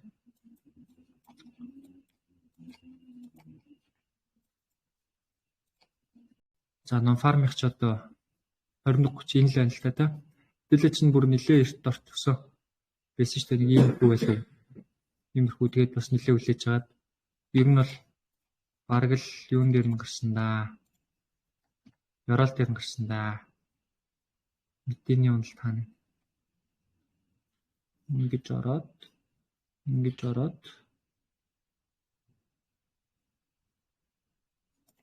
энэ тийм шиг үнтэй алтных мөн л байна л та. Энэ бүр ингэж нэлээ ёроол дээр нь бидлээ бараг л ёроол дээр нь гарсан шүү дээ. Ер нь бол тэгээд тэр чинь өөрөө энэс цаашаа тэгвэл явж чадахгүй юм шиг байна. Тэрнээс бол типи бол бүр нэлээд доороос шүү дээ хөөрхөн. Эндээс цааш явж чадахгүй юм шиг байна. Энд чинь өсөх гээд байна гэдгийг мэдж байгаа болохоор тайдаг гаргаж байгаа гэсэн үг байхгүй. Тэгээд хэдүүлээ ингэ гарцсан байсан. Яг хуу дөрөд бай орчмоор санагдсан л та. Гэхдээ өнөөдөртөө хангалттай гэж бодоод би яагаагүй. Тайд бай гэж хэлээгөө. Бай бас оруулмааргүйсэн. Яа тэгэхээр энд нэг хөдөлгөөн ингэж яваад дуусчих чаа. Бас нэлээд савлгаа өндөртэй болохоор ийм гэж үзээд ороогүй. Тэрнээс л бай ороод ийм гой хөдөлгөөн явах боломж бол байсан. Гэхдээ энэ ийм зүйлд ерөөсөө сэтгэлээ зовжлох. Өдөр болгон гой хөдөлгөөнөд гарч ич байгаа тийм. За тэр гарах шалтгаанууд маань бас өөрөө ийм янз бүр байдаг бахны. Тэр нь бас тренд лайнтай хамаардаг бахны. Одоо энэ дээр жишээл яагаад гарсан бэ гэхээр нэгсэндээ энд нэг ийм аптренд явж ирсэн байхгүй. Ийм аптренд явж ирсэн гэсэн үг. Энэ аптрендийн хөдөлгөөн явахдаа энэ трендийг нэгдүгürt эвдэж чадаагүй, хоёрдугаар миний эвдүүлэх хүсчихсэн доовыг эвдэж чадаагүй байхгүй. Одоо доовын онол гэдэг чинь хамгийн форекс хийж хүн болгоны мэдэрч зүйл байна шүү дээ. Одоо энд ингээд бүтцийн эвдэл хийсэн. Тэнгүүтээ энд ингээд шинэ ёроол үүсэж байгаа. Тэгмээ тэр ёроолыг өөрөө эвдэж чадахгүйсэн байхгүй. Эвдэх хөстө цаг хугацаанд эвдэж чадаагүй гэсэн. Би ингээд голд чи хэдүүлээ бараг 5 минут барьсан шүү дээ. Яг мэдээний онол дээр нь эхний уналтыг харж байгаа дахиад жоохон pullback-ийг нүгүүлээ дахиж гүйцэлгэж унгаад тэгээд нэлээд орол дээрээс нарсан. Гэтэ тэр хугацаанд энийг эвдэж чадаагүй байхгүй. Тэгэхээр хэрвээ энийг эвдсэн бол энэ өргөжлөлөө доош өмсөдгөр аваад явчих боломжтой байна гэдэг зүйлийг батлааг авчиж байгаа. Тэгшний эвдэж чадахгүй цаг хугацаанд дуусчихгонгууд за энэ бодлоо авчлаа. Энэ одоо энэчнээс доош явахгүй юм шиг байна гэдэг зүйлээ мэдэнгүүтээ гаргаж байгаа гэсэн үг.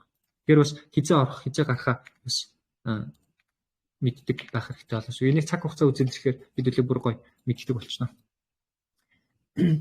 За, тренд лайны төлөв би ингэж хэлдэг байна. Тухайн явж байгаа чиглэлийнхаа тренд лайныг татаад ерөнхийдөө нэгсэндээ цэвэрхийг л хүлээж ирэх гэсэн үг. Энэ нэрээ илүү яг нэг ажилтдаг үед дээрээ яг удажгүй ажилтдаг болохоор. Тэрнээс байг татчаал энийг шалах болгонд нь бай дараад ч юм уу, таацан шалах болгонд нь сэл дараад байна гэсэн үг ерөөсөө байхгүй. За тренд лайныг ингэж хэлдэг. За яваад дууссан хөдөлгөөнийг яаж таних вэ гэж. За энэ бас нэлээд чухал хичээл. Яагаад гэвэл хэдүүлээ за одоо жишээ нь хэдүүлээ голдыг цаг үеэр нь харцгаая. Магадгүй хэдүүлээ ингэж нэг шилжүүлэгч хөдөлгөөн байна гэж татсан чинь нөгөөх нь хэмжээсийн гүйцэлтийн хөдөлгөөн байвал хэдүүлээ буруу шинжилгээ хийчих гэсэн үг.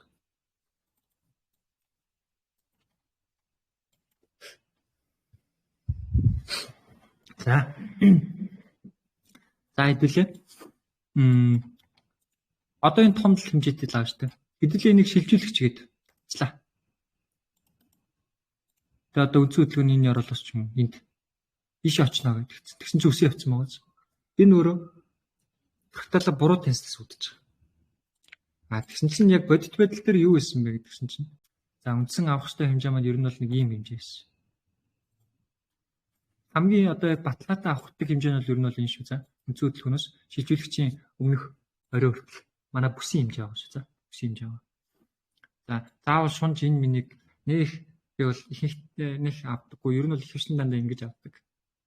Яг үндсэн бүсийнхаа л орой оруулын хэмжээг авдаг. За тэгмүүд энэ хөдөлгөөн энэ чинь явсан уу гэвэл яваагүй. Энэ хөдөлгөөн хаана явсан бэ гэхээр энд явсан. Энэ оройгоос энэ оройд хүртэл энэ чинь явсан байна. За тэгмүүд одоо хэдүүлээ агт ингээд одоо хэдүүлэнд нь үндсэн бүсийг энд үсгэж үзүүлээд энд шилжүүлэгчийн орол шилжүүлэгчийн орол гэдээ үсгээд ингээд дуусчлаа. Одоо эн чинь шилжүүлэлт хийсэн байна. Хэдүүлээ авчлаа шүү дээ. За одоо хэдүүлээ pullback нь хэмжих хэрэгтэй. За тэгмүүд pullback маань өөрөө энэ зайд. Энэчнээс энэ хүртэл pullback маань явсан байна. Тэгээд энэчнээс үндсэн хэмжээсийн гүйцэлтийн хөдөлгөөн маань эндээс ихсэн байна. За энд одоо нөгөө фракталын нөгөө загварууд ирсэн шүү дээ. Тэр загваруудаас чи ерөөхдөө бол 2 дахь загвар нь явсан байна. Ямар загвар вэ гэхээр ийм хөдөлгөөн явсан. Ийм хөдөлгөөн санаж байгаа тийм. Ийм хөдөлгөөн яваад энд туссан байна. За тэгээд хэмжээсийн гүйцэлд явчлаа. Гэдэг маань өөрөө pullback энд хүрээд хэмжээсийн гүйцэлд энд хүрсэн байна гэсэн үг. Тэгэхээр алтны энэ хөдөлгөөн маань одоо хэдүүлээ зурх юм бол тэрхэн гой ойлгомжтойгоор зурх юм бол ийм хөдөлгөөн болсон байна гэсэн. Энэ хэмжээ энд давтагдсан хөдөлгөөн болж байгаа. За энэ өөрөө нэг бүтэн фракталын хөдөлгөөн болж байгаа гэсэн.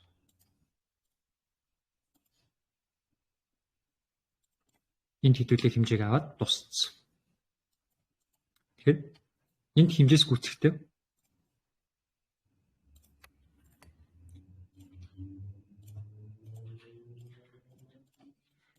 энд ингээд нэг хөдөлгөөн яваад дууссан.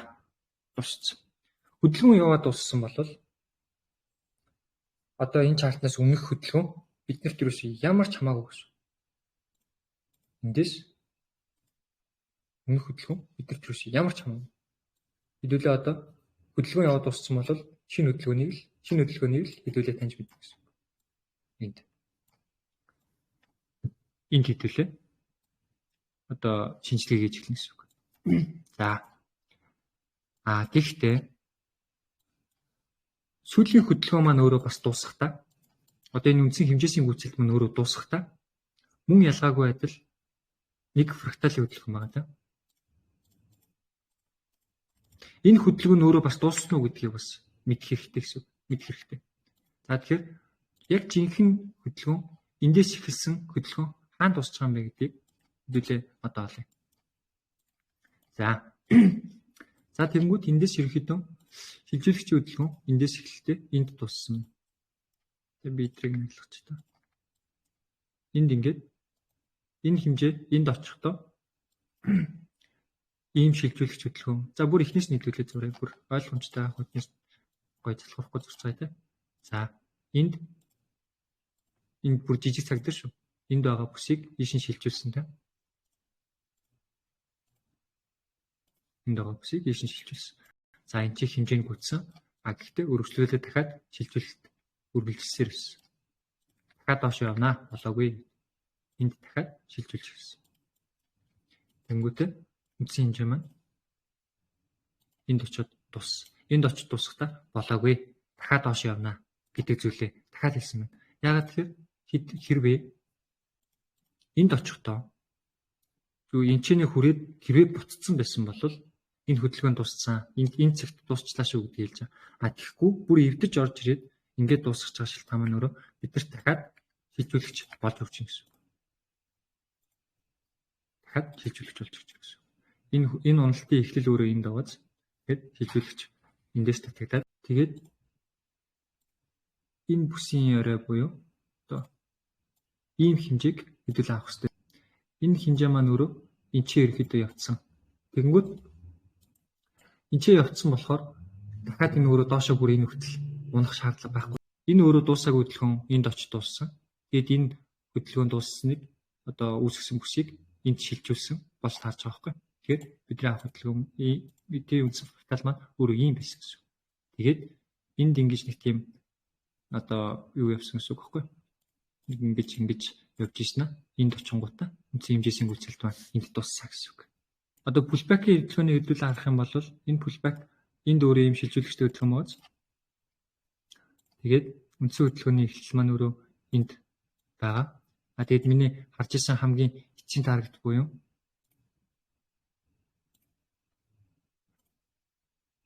энэ хөдөлгөөн маань өөрөө нөгөө нэг 75 гэсэн ханш ер нь бол байсан. Тийм 75 гэсэн ханш байсан. 75 руу хэдүүлээ дандаа бай харсан шүү дээ. Энэ өдрүүдэд. Тэгэхээр энэ ч дэшээ 75 хүрэхийг бол мэдчихсэн. Тэгэхээр хэмжээсийн гүйцэлд дууссан хөдөлгөөн маань энд таарч байна тийм үү? Манай нөгөө нэг бүр том цагийн энэ уналтаас эхэлсэн хөдөлгөөн маань явж ингэж явж бүтэн энчээ дууссан гэсэн үг. Энд. Тэгэхээр одоо энэс өмнөх хөдөлгөөн биднэрт ерөөхдөө ямар ч одоо хамааралгүй болж байна гэсэн. Ямар ч хамааралгүй болж гэсэн. За. Яг хоо хамааралгүй гэхдээ нөгөө нэг сүүлийн хөдөлгөөн маань биднэрт стил хамааралтай байгаа даа. Сүүлийн хөдөлгөөн нь өөрөө юу гэхээр энд байгаа нөгөө шилжүүлэгч хөдөлгөөн байгаа шүү дээ. Энэ шилжүүлэгч хөдөлгөөн энд хэмжээсийн гүйцэлгээд энд хэмжээсийн гүйцэлдээ бид нар ер нь бол хэмжээсийн гүйцэл хөтлөө байцсараад ерөөхдөө сүлдэнд тип авсан шүү дээ. Тэгэхээр энэ хүртэл хөдөлгөөн дахиад яваад туссан гэсэн үг. Энэ хүртэл яваад туссан байна. За. 45 сүүлд очдог бидний тип авдаг чинь энд багш юм те. Яг энд тип аваад хэмжээ гүйцэд энд ингээд хөдөлгөөн дууссан гэсэн үг. Хөдөлгөөн дууссан. 4 дахь өдрийн хүн 5 дахь өглөө хөдөлгөөн байна те. 5 дахь өглөөний хөдөлгөөн ингээд одоо яг баг албан ёсоор ингээд бүтэн дууссан гэсэн үг. За. Тэгэнгүүтээ 5 өдөр болох тэгэнгүүтээ чи ерөөхдөө дахиад цаашаага Лондон дээр ямар нэгэн хөдөлгөөн хийх ерөөс хэлээгүй л те. Ямар нэгсэнд ямар ч арилжааны юмшил байгаа гэсэн үг. Байгаагүй гэсэн үг. Тэгээд 5 дахь угаасаа би таад хэлсэн шүү дээ. За орой NFP дээр Лондон дээр нэг арилжаа хийгээд NFP дээр нэг арилжаа нэгсэн те. Лондонгийн арилжаа маань ерөөхдөө дэшегээр 50 пипшин тип аваад дууссан. Тэрнээс хойш шинжилгээний дагуу ерөөхдөө зураглалын дагуу трендийн дагуу доошоо байсан NFP-гээр фундаментал талаас доошоо байх боломжтой байсан. Тэгээд ерөөхдөө сел дарыг гэсэн. Тэгээд савлж магадгүй өсний үднээс жоох эртгээ ороод энэ аваас ороод шилийг энэ дээр тавиулаад тэгээд хэдүүлээ энэ дээр гарсан байгаа шүү дээ. Тухайн мөчтөл ханш яг яаж хөдлөд байгааг нь анзаараад авч байгаа шүү. Фракталын нэг давуу тал нь болохоор бид нар одоо явж байгаа ханш ерөөхдөө бидэрт ирээдүйд хаашаа явахаа хэлж өгч гинэ гэж үздэг байхгүй. Бусад шинжилгээнүүд ерөөхдөө өнгөрсөнд болж байгаа зүйлс дээр тулгуурлаад орж ирдэг шүү дээ, тийм. Одоо чинь ингээд нэг order block gap ч юм уу, тэр зүйлээс хамаарч яадаг шүү дээ. Яг гоо бид нар бол энийг бол ашиглана. Гэхдээ хамгийн чухал зүйл нь болохоор тухайн чарт одоо явж байхдаа одоо би тийх гэж шүү гэдгийг дандаа хэлж өгч идэг гэж үздэг байхгүй. Одоо тэгэхээр ханшиг ерөөсөө байн хараад ямар хариулт өгч байгааг нь харах нь бас өөрөө чухал. Тэглээгээд өдөржингөө шүртээд өгч болохгүй. Биднэрт одоо нөгөө нэг юу байгаа? өнөөдрийн зах хичээл дээр волюмтэй цагууд гэж байгаа. Энэ цагуудын талаар хэвтүүлээ үзнэ. Энэ цаг нь өөрөө ямар цаг юм бэ гэхээр яг би энэ дээр индикатор болгоод энэ ICT sessions one setup for life гэсэн нэг ийм индикатор байгаа. Би энийг ирэхэд ашиглаж энэ дээр би яг цагуудыг тааруулсан байна. За энэ цагууд нь өөрөө Азийн цаг байгаа. Азийн хамгийн волюм өндөртэй байдаг цаг, Лондонгийн хамгийн волюм өндөртэй байдаг цаг, Нью-Йоркийн хамгийн волюм өндөртэй байдаг цаг байгаа. Тэгэхээр ерөнхийдөө чартуудыг хоош нүглгээд харах юм бол энэ хэсгүүдэд одоо их тухайн өдрийн том хөдөлгөөнүүд дандаа гардаг гэсэн үг. Одоо чинь энэ Нью-Йорк дөнгөж эхлээл шууд ингээд хамгийн том хөдөлгөөн хийсэн байна. Энд бас хийсэн байна. Энд бас хийсэн байна. Азийн баг хамгийн том хөдөлгөөн Лондонгийн хөдөлгөөн юм уу те.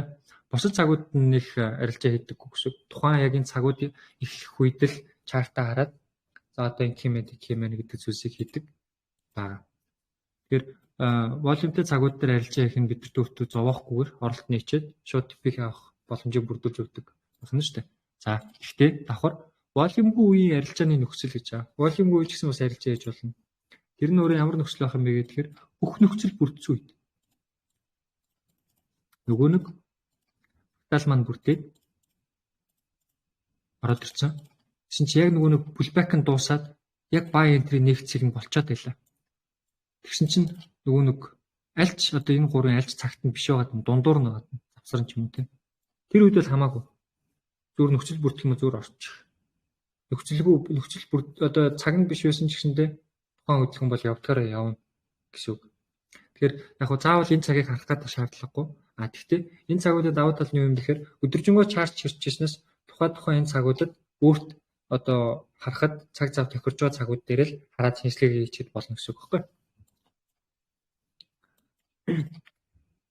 За энэ цагуудыг ямар цагууд байна вэ гэхээр Азийн хувьд болохоор өглөө 9-өөс эхэлж байгаа. 9-өөс 1 цаг хүртэл байгаа.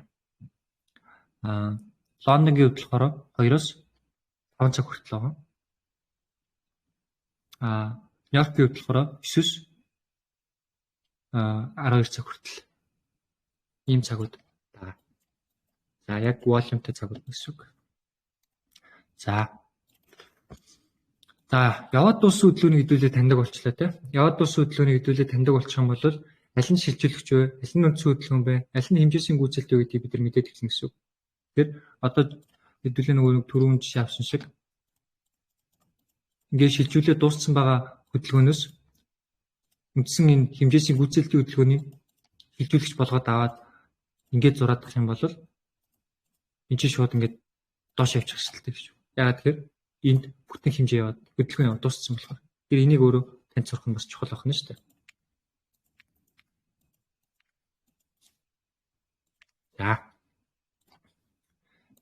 За эрсдэл тооцох арилжааны ослолт эхлэе. Арилжааны ослол. За энд харагдчихсан би бол ерөөсөө нэг 5 пэрдийг л арилжиж байгаа. Түлхүү ер нь бол 2 3 дээр нь арилждаг. Ойл дээр бол нэх арилжаа бол нэхгүй байгаа. Нэх арилжаа бол нэхгүй байгаа. Яг уу ойл ус гоё хөдөлдөг. Одоо жишээлбэл энэ харах юм бол одоо энд ингээд шилжүүлэлтийн хөдөлгөөнийг хийсэн байна. Үндсэн хэмжээсийн гүйцэлтийг хаана авах юм бэ гэвэл тэр ингэж авахаарай. За pullback-а хэдүүлээ таны pullback-а харахад энэ угсаа ойлгомжтой харагдчихээн.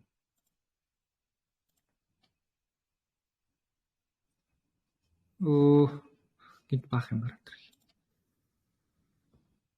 За pullback-а харах юм бол нөгөө нэг 2 дугаар загвар байгааз. Тэгэхээр одоо хэдүүлээ ийм хөдөлгөөнийг доош нь явуулаад энэ чинээс хэдүүлээ buy entry нэхнэ шүү дээ. За арилжааны ослоо гэж байгаа. За ойл байгаа. Nasdaq дээр арилждаг. Ерөнхийдөө бол одоо нөгөө нэг түүхийн эднээс бол ойл газрын тос болсон болон за түүхийн эднээс газрын тос дээр арилждаг. Металлаас болохоор алтан дээр арилждаг. Индексээс болохоор Nasdaq дээр арилждаг. Тэгээд нөгөө нэг валют дээр болохоор паундын дээр арилждаг. Ослуудаа бол би ингэж сонгоцсон. Ингэж сонгоод арилждаг. Яагаад тэгэхээр хоорондоо нэгнээс ер нь бол нэг хамааралгүйгээр тусдаа бие даасан хөдөлгөөнүүдийг хийж явдаг. Фундаментал мэдээлэлд бол бүгдэнд нь нөлөөлнө. Гэтэ техник шинжилгээ талаасаа энгийн үед бол Энээс хамааралгүй өөрөөр чиглэлүүд гарах боломжтой гэдэг шүү. Жишээлбэл бид нар pound-ын дээр ярьж pound USD, pound CAD, pound одоо NZD ч баахан pound-тай ослоо дээр ярилцах нь өөрөө надад жоо ядраадсан гэдэг байхгүй. Бүгдээрээ ингээд нэг доош явах, pound ингээд доош явах юм бол бүгдээрээ доош явна шүү дээ. Тэнгүүт 5-6 ослол дээр бүгдэн дээр сэл орчихсон, ганц ослол дээр зүгээр айтайхан сэл орчихсон намайг үдээ санагддаг байхгүй. Тэгэхээр ерөнхийдөө чиглэл болгоноос төрөл болгоноос ерөнхийдөө нэг хослоод ингээд харагддаг шүү. Тэгээд шинжлэхэд хамгийн ихтэйхэн бас гоё волюм гардаг, айтайхан ослоод байдаг болохоор энэ тав дээр ярьдаг шүү. Тэгэхээр та ч гэсэндээ сигналыг энэ тав дээр л ер нь аавна гэж үзээд эдрийг ер нь ихнээс нь бэлтчихээрэй за. За тэгээд хэдүүлээ Nasdaq эдэр дээр нөгөө US эдэр дээр нэг тийм энгийн нас 100, US 100 тэгснэ cash mash гэдэг юм байгаад шүү лээ. Тэн дээр бол ерөнхийдөө хэдүүлээ зүгээр бүгдээрээ яг cash ингээд тохирчээ заяа. Meta Twitter дээр та яг cash ин оруулаад авчих. Cash нэрээ ойрхон байгаад шүүсэн. Cash ин оруулаад тавиад хэдүүлээ тэгээд тэн дээр орлоод хайж шүү заяа. Nasdaq дэрх юм бол Nasdaq cash US 100 XM төр ч юу гэдэг вэ? Нас 100 муу ч юм уу тийм нэршилтэй байгаа шүү дээ. Тэдрийгээ юу байна гэсэн үг. Тэрэн дээрээ суурилж хэлж байна гэсэн. За энэ таваас л ерөнхийдөө бэлдээрээ. Долларын индексийг бол яг нөгөө долларын чиглэлээ харддаг гэсэн. Тэгээд долларын индекс яг энэтэй адилхан бас хөдөлгөөс хийхгүй байна уу? Долларын индекс тэгэхээр би бас жоох юу яагаад л таалагдахгүй л нэг харахгүй зүйлүүд. За арилжаалах хослоод ирсэн. За эрсдэл болон risk ratio хэрхэн баримтлах вэ гэдэг зүйл. За өнөөдрийн сүүлийн хичээл. За энэ дээр болохоор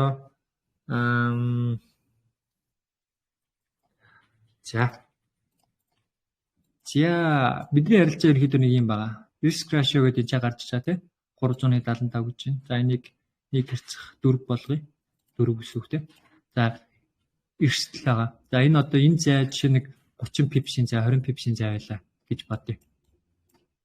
Тэнгүүд энэ дээр давхар хажуудалт нь одоо тий адилхан хэмжээний юутай нэг хэрцэх тийм юмтай хиттэй яг за нэг хэрцэх 5-тай арилжаа. Ийм хоёр арилжаа нээлээ гэж бодъё л та. За нэгэн дээр нь одоо тэнгүүд энэ эсэл тавих зай маань өөрөө хамгийн чухал гэсэн. Тухайн зайнда яг энэ зайд дуулаад бид нар эсэл авахд за одоо нэг $1000 данстай байлаа гэхэд тийм $50 л алтнаа гэдэг зүйл байх шүү гэсэн. 5% алтантай. $50 энэ зайд бидний ирснэ гэдэг зүйлээ та хэд маш сайн тооцох шүү. Эсэл тавих цаа өөрөө янз янз зөхгүй. Ямар арилжаанд орж байгаа юм. Заримдаа 10 пип байж болно. Заримдаа 50 пип байж болно. Заримдаа бүр ингээд 4-5 пип байж болох байхгүй. Тэгэхээр юу гэсэн үг. Энийг маш сайн баримтлаад risk ratio-го хэдүүлээ нэгийг харьцах. Би бол ер нь бол нэлээд өндөр risk ratio-тай арилждаг. Уг нь бол багадаа нэгийг харьцах 5%-тай. Гэхдээ та хэдэд яг нэгийг харьцах 5 юу тэгж бас нэг хөвч чадахгүй.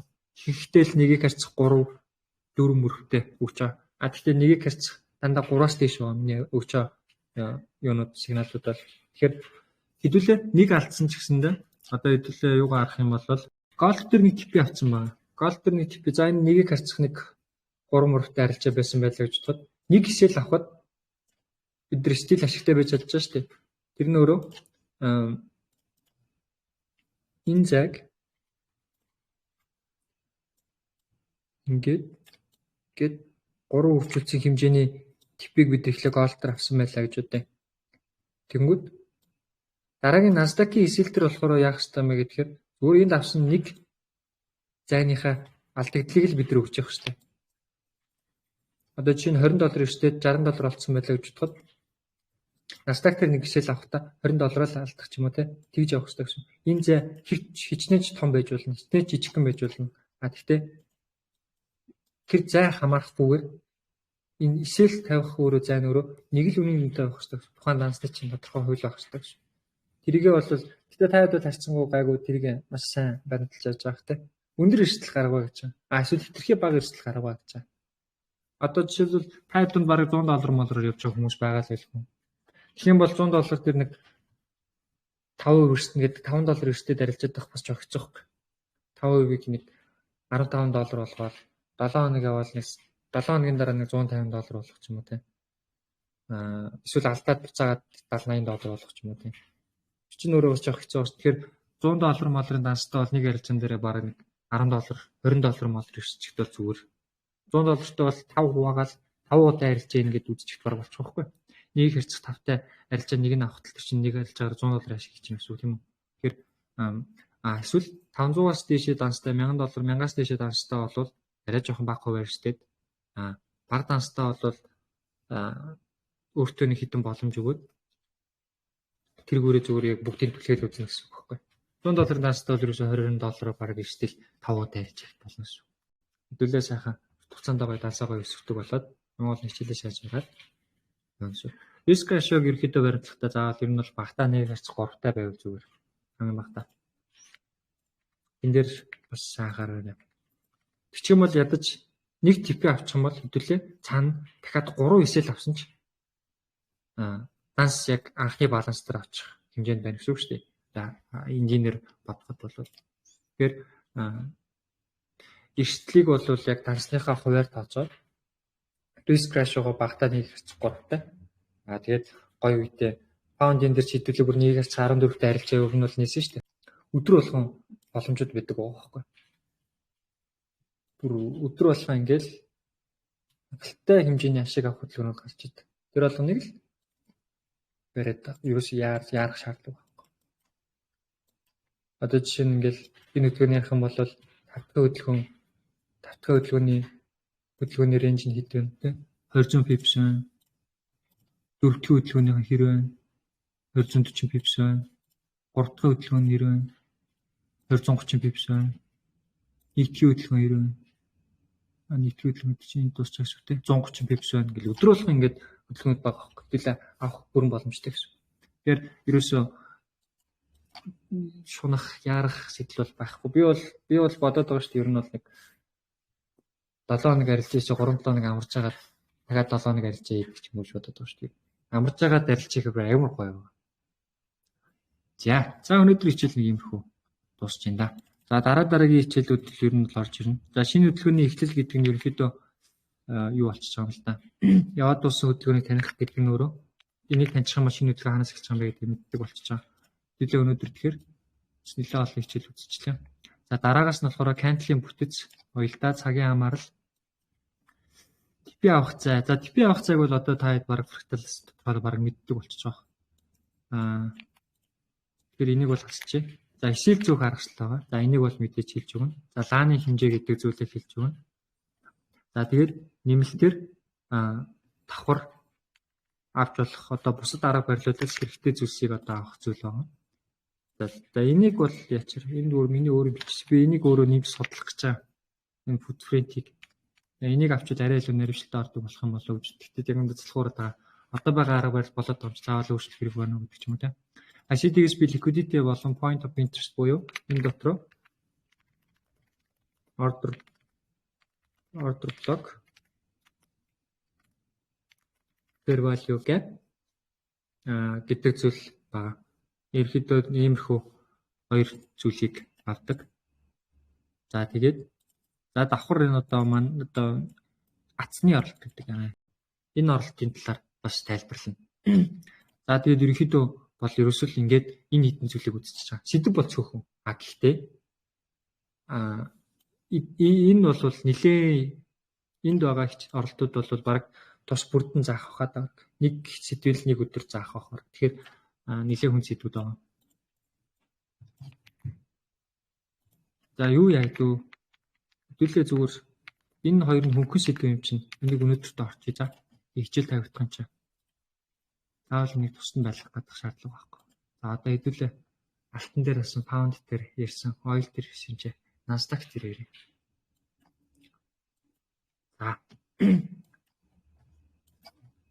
За эхний сэдв нь болохоор ICT-ийн liquidity болон point of interest гэдэг сэдв байна. За liquidity бол бүгдээр ер нь бол манайхан мэдж байгаа шүү дээ. За liquidity гэхээр liquidity жишээ нь.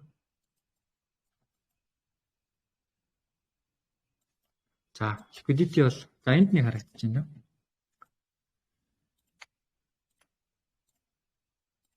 За энд ийм liquidity ер нь бол ингэж үүссэн байгаа гэсэн үг. Liquidity өөрөө ямар ч хэлбэртэй байж болно те. Ийм хэлбэртэй байж болно, тэгшинж байж болно. Тэгтээ одоо энэ ингээд дээшээгээ өсгөөд нь шүү дээ те.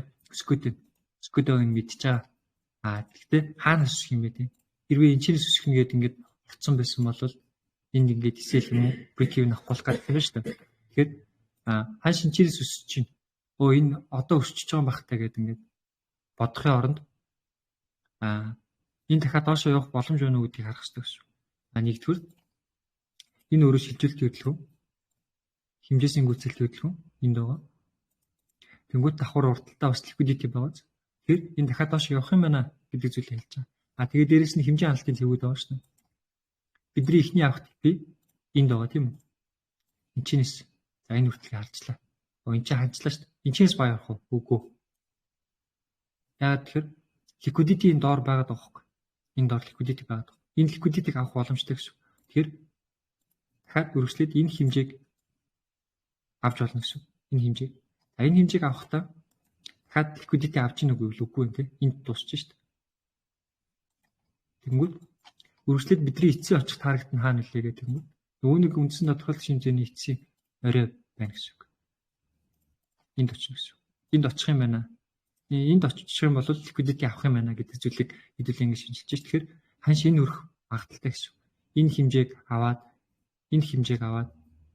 дахиад үргэлжлүүлээд бүр энэ чи очиж ханах боломжтой байна гэд энд очихыг хүлээн гэсэн үг байхгүй.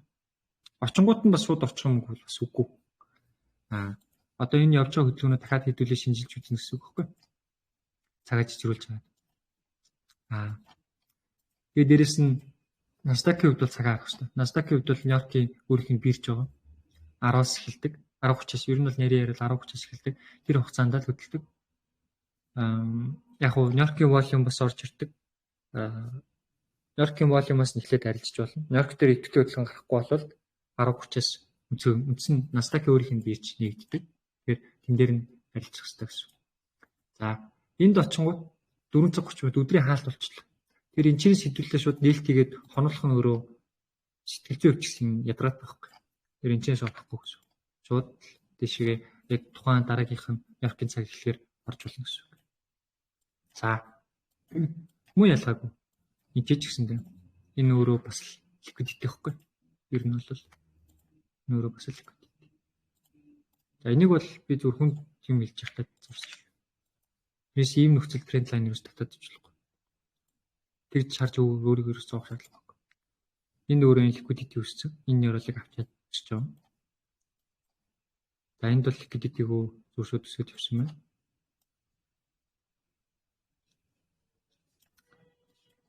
За Nasdaq дээр харьцангуй liquidity өсөх нь өөрөө гайгүй л дээ.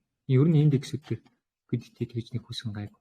За одоо тэр нөгөө нэг атсны аралт гэдэг. Энэ айгүй энгийн аралт зэ. Айгүй энгийн аралт. Маш амар. Нэгдүгürt бидэрт юу хийсэн байх хэрэгтэй гэхээр шилжүүлэлт хөдөлгөөн хийсэн байх хэрэгтэй. Одоо хэдүүлээ энэчээс харах юм бол шилжүүлэлтийн хөдөлгөөнийг барьж авсан байгааз. Тэгээ үндсэн хэмжээсийн гүйцэтгэл энд байсан байгааз. Энэчээс нэмээд орох боломжтойсэн. Гэхдээ миний хувьд бол зүгээр Nasdaq-тай харьцангуй цаг дээр тулгуурч ажилладаг болохоор нэг юу яадаггүй. За тэгвэл шилжүүлэгчийн хөдөлгөөн явсны араас өмнөх шилжүүлэгчийн дараагийн pullback явж байгаа шүү дээ. Тэр цэгүүдийн ханаас үсэх боломжтой юу гэсэн цэгүүд байгаа. Тэр цэгүүд нь нэгдүгürt энэ нөө энэ цэг болж эхэлж байгаа. Энэ цэг байдаг гэсэн. Одоо өмнөх шилжүүлэгчийн одоо өмнөх орой гэсэн. Ер нь бол өмнөх орой яг шилжүүлсэн орой. Тэгэхээр энэ цэгүүдийг тодорхойлдог гэсэн. Энийг бас тодорхойлж болно. Энэ цэгийг бас тодорхойлж болно. Тэгтээ энэ харьцангуй өөрөө өмнөх шилжүүлэгчийн хөдөлгөөний орой болохоор энийг бас яг дүү орой бас биш гэсэн. Ер нь бол өмнөх орой л байхад болт юм дөө. Хөвчлэн надад тийм байдаг. За энийг болохоор авцсны аралт гэдэг. Ер нь энэ дээр бол яг хүрээгүй. Тэгтээ ер нь бол хүрчих юм бол энэчээс бас энэ pullback-ийн хэмжээснийг үзчих юм бол энэчээс орчуулдаг гэсэн. Одоо хэдүүлээ энэ харах юм бол ялгаагүй үнц хөдөлгөөн, pullback, шилжүүлэгчийн хөдөлгөөн, pullback хэмжээсийн гүйцэлгээд ер нь бол энэ ингээд улсын хөдөлгөөн байгаа байхгүй. Тэгмээд энийг хэмжээд явах уу? Энэ бүс дээр чинь ингээд ингэсгээд нэг хэмжээсийн гүйцэлтэй авах оролтыг бол хийж болох байсан. болохоор гэсэн үг энэ нөхцөлд. За дараагийн жишээ. За одоо энд байна да. Энд байна. Би энийг бүр ингээд live trade багт хүмүүст хэлжлээсэн. Биш ээ. After байгаа хүмүүст би яг хааш энд явж байхад нь хэлжлээсэн. Биш. Энэ биш ээ. Чинь сүлд байгаа. Хаанлаа? Энд лөө. Тийм. Энд авах нь хэлжсэн. Энэ байна. За одоо нөгөө шилжүүлэгч хөдөлгөөн, айхтар шилжүүлэгч хөдөлгөөн чинь юм те. За буцаад ингээд өсөд ороод ирсэн маа. Pullback хөдөлгөөн явж байгаа те. Шилжүүлэгчийн орол энд байгаа. Энэ чирээс энэ орол хүртэл байгаа. Тэгээ буцаад ингэж яваад энд очоод үндсэн хөдөлгөөн одоо хөдөлгөөн рүү орсон байна. Хэмжээсийн үзэлтэй. Тэгэхдээ энд юу болсон бэ гэдэг юм уу? Нөгөө нэг шилжүүлэгчийн чинь өмнөх одоо оройн ерөөхдөө энд дууз. Тэнгүүд энэ оройд тэр ирээд яг унсан бааз. Иймэрхүү оролтыг хацны оролт. Миний тэмдэглэдэг зэвүүд гэсэн оролт ихтэй. Өөр жишээ гэвэл энд бас би яг уу ер нь бол тэмдэглэсэн. Гэхдээ энэ бас юу биш. Энэчнээс буцаж ингэж доош орж ирээг болохоор шууд дэш яваад өгсөн болохоор тэмдэглэг одоо энэ хүчинтэй биш гэсэн үг. Энэ өөрөө одоо та эднийг харж байгаа бол энэ зүгээр ингэж ороод ингээд шууд хэмжээсийг үцээсэн нэг ийм хөдөлгөөн бооз орох хэцүү. Pullback нөрөө мангарч ичгэн шууд яваад өгч хөдөлгөөн. Тэгээд энэ бол бас ийм олчаа бид нар баг нэгтэж орж бас чадахгүй гэсэн үг дээ. За дараагийнх нь болохоор энд шилжүүлэлтийн хөдөлгөөн доош хийгээд явсан. Тэнгүүтээ дахиад нөгөө энэ цэгээ тэмдэглэж чаа. Тэгсэн чинь одоо энэ яг хав дээр над дээр хэм билээ. Томпро ахлуу. Би эдгээр хамт асууж ирсэн. Тэгж яхад одоо энэ цэгээс дахиад ингээд доошоо явахаар байна гэж ярьжсэн дээ. Явах боломжтой ингээд. Тэгэд ярьж байхдаа яг тухайн өдөр бол би өөрөө бол ороогүй л дээ. Дахиад ягаад тэрийг эвдэл гараадсан болохоор баталгаа авах хэрэгтэйсэн. Хүлээж агаад маргааш нь орж ид. За окей. Үнэхээр энэ чээс доош явах юм байна гэд Nasdaq өөрийнх нь бирж одоо энэ 10.30-аас нэгдсэн бооз 10.30-аас нэгдэхэд нь ороод тэгээд доошоо ингээд би хүртэл бирж хаагт хүртэл орчиж байгаа байхгүй. Ирчих байгаа байхгүй. Тэгэхээр ерхийдөө нэг иймэрхүү оролтууд хийж болдог гэсэн. За дараагийн тэнгуүтээ дахиад шилжүүлэлт болохоор би дахиад энэ зоныг тэмдэглэж чаа гэсэн. Гэхдээ одоо энэ зон хүчинг болчих юм л да. Яа тэгвэл энэ чинээс хэрвээ өсөөд ийшээгээ төгсөн бол энэ хүчинтэй зон юмсан. Тэгэхгүй шууд доошоо явцсан болохоор одоо энэ хүчинг болчих жоос. Одоо шилжүүлэлтийн хөдөлгөөн ерхийдөө бол энэ чинь ингэж явцсан байна. Тэнгуүтээ нөгөө нэг энэ орол энэ цэгч нь өөрөө дахиад энэ чинь бас ажилтсан харагдаж байгаа шүү дээ. Бүсэнд байсан. Энэ бүсийг энд ингэж шилжүүлсэн. Тэр одоо хэдүүлээ ингэж татна гэсэн үг. За тэгэнгүүтээ үндсэн хэмжээ маань энд орж ирээд ингээд дахиад ийшээ явах боломжтой. Эхний цэг дараагийн цэг нь болохоор ийм хэмжээ байгаа. Энд очих боломжтой. Бүр тэрний дараагийн цэг болохоор энэ хүртэл ийм 3 сонголт байгаа гэсэн үг. За тэгээд энэ яг л нөгөө нэг атсны оролт гэдгээр чи явцсан байгаа зү. Яг л режекшн аваад авсан байгаа. За тэгэхээр ийм нөхцөл бас байдаг. За нөгөөх нь болохоор point of interest буюу order block gap гэдэг зүйл байгаа. За энийг бол хэвлэлээ ер нь л маш сайн мэдж байгаа дөө. Надаар баг хэлэлт мэдж байгаа. Pound yen дээр би нэг бичсэндээ нэг дахиад одоо миний шалгагчтай хамгийн сүүлийн цэг дээр ирчлээ гэд нэг биччихсэн да. Бичсэн байна.